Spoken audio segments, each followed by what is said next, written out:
On est toujours dans les exercices de transfert de chaleur. Et comme d'habitude, je vous rappelle le prérequis nécessaire ainsi que la documentation utilisée dans la préparation de cette série d'exercices. Aujourd'hui, on va voir dans l'exercice 3 un problème conducto-convectif, mais dans les surfaces cylindriques. Donc, nous avons ce cylindre, un tube en acier. Nous avons de la vapeur à l'intérieur qui est à 150 degrés C. Donc, cette vapeur, elle s'écoule dans ce tube à l'intérieur.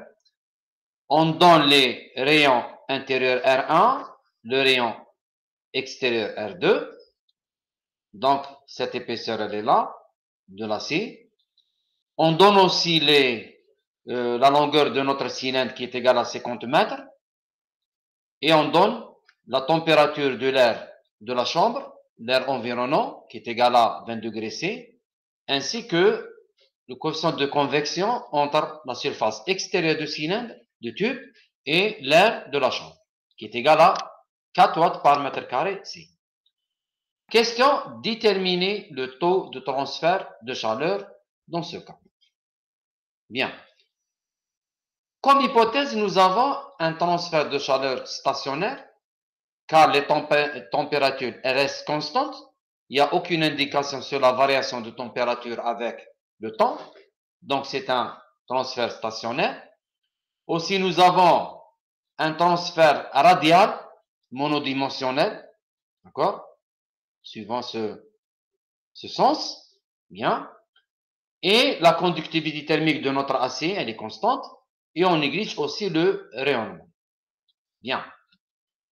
Dans notre stratégie, nous avons un problème conducto-convectif, c'est-à-dire la présence simultanée de la conduction et de la convection. La surface intérieure, à l'intérieur, elle est isotherme parce que nous avons de la vapeur à l'intérieur et toute la surface latérale du tube à l'intérieur, elle est à la même température, T1 égale à 150 degrés C. La température à l'extérieur 20 degrés, donc le transfert se fait de l'intérieur vers l'extérieur. Bien. Donc, il se fait, premièrement, nous avons un transfert de cette couche, c'est-à-dire de la surface intérieure de ce tube vers la surface extérieure, dans ce sens. Donc là, nous avons de l'acier, donc c'est une résistance de conduction. Et entre cette surface extérieure qui est à une certaine température T2 et l'air environnant, il y a une convection. Donc, il y a une résistance de convection. Bien. Donc, on peut schématiser dans les deux pour tracer notre réseau de résistance thermique. Là, nous avons la résistance du cylindre, qui est une résistance de conduction, et la deuxième résistance, c'est une résistance convection entre la surface extérieure, qui est une surface latérale bien sûr, et la température environ de la chambre. Et là, on schématise le sens de transfert qui est de l'intérieur vers l'extérieur. C'est-à-dire c'est une perte pour la conduite. Bien.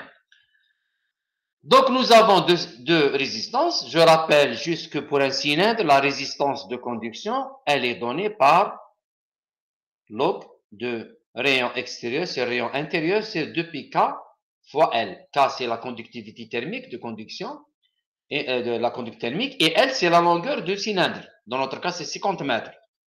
De même, la résistance de convection qui est là, elle est donnée par 1 sur le coefficient de convection H0 et la surface latérale depuis R2, bien sûr, c'est la surface extérieure qui est soumise à la convection, fois la longueur de cylindre.